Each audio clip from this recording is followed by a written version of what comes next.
नमस्कार, स्वागत है आपका स्टेनो महासागर पर।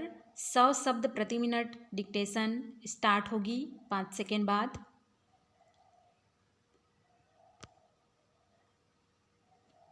स्टार्ट। सभापति महोदय, दूसरा जो सबसे अधिक विवाद खड़ा हुआ है वह पब्लिक स्कूलों के सिद्धांत को लेकर हुआ है। मेरी समझ में नहीं आता है कि जब हम कुछ निहित स्वार्थी लोगों के हितों पर, कुछ मुट्ठी भर लोगों के विशेष अधिकारों पर चोट करते हैं तो वे संविधान की दुहाई देते हैं। संविधान की दुहाई देकर कहते हैं कि हमारे विशेष अधिकारों को आप पकड़ नहीं सकते। इसमें चाहे राजाओं के अधिकारों का सवाल हो, चाहे राजकुमारों की शिक्षा का सवाल हो, या बड़े बड़े सेठों के बच्चों या बड़े बड़े नेताओं और अफसरों के बच्चों की शिक्षा का सवाल हो।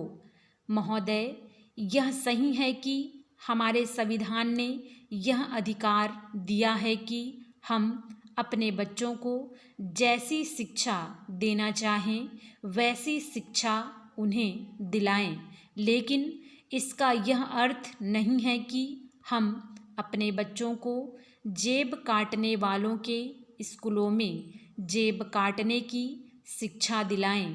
मेरी यह निश्चित धारणा है कि आज जो इस तरह के पब्लिक स्कूल हैं वे जेब काटने वाले पैदा कर रहे हैं। हमारे देश के अंदर से अधिक समाज विरोधी तत्व इन्हीं स्कूलों द्वारा पैदा किए जा रहे हैं। जो बच्चे इन स्कूलों से निकलते हैं वे पता नहीं अपने आप को क्या समझते हैं। जो साधारण गरीब जनता है उसके लिए उनके दिलों में वहाँ पर नफ़रत पैदा की जाती है। जब वे स्कूलों से निकलकर बाहर आते हैं तो ऐसा व्यवहार करते हैं जैसे वे स्वर्ग से उतरकर आए हैं। इन पब्लिक स्कूलों में हमारे देश की संस्कृति, हमारे देश के महान इतिहास, हमारे देश की शिक्षा से बच्चों के दिलों में नफ़रत पैदा की जाती है। इस प्रकार की शिक्षा जो हमारे इन पब्लिक स्कूलों में दी जाती है वह राष्ट्र विरोधी है, समाज विरोधी है और यह देश के लक्ष्यों, हमारे राष्ट्र के उद्देश्यों को प्राप्त करने में सहयोग प्रदान नहीं करती बल्कि उनमें बाधा डालती है। आश्चर्य की बात यह है कि लोक सेवा आयोग द्वारा जब नौकरी देने का प्रश्न आता है तो सबसे अधिक अवसर इन्हीं बच्चों को दिए जाते हैं। यही कारण है कि आज हमारी सेवाओं में जो आते हैं वे सब एक विशेष मनोवृत्ति लेकर आते हैं। वे देश की सेवा करने की मनोवृत्ति लेकर नहीं आते हैं बल्कि अपने आराम की मनोवृत्ति लेकर आते हैं। मैं यह चाहता हूँ कि यदि यह वैधानिक प्रश्न हो तो हमें विधान में संशोधन करना चाहिए।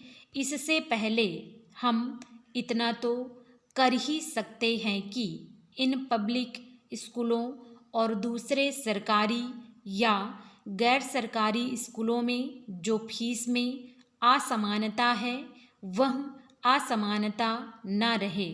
हम यह भी रोक लगा सकते हैं कि इस प्रकार के प्रत्येक स्कूल में जब दाखिला किया जाए तो स्कूल के पड़ोस में, नज़दीक में रहने वालों को अवसर दिया जाए।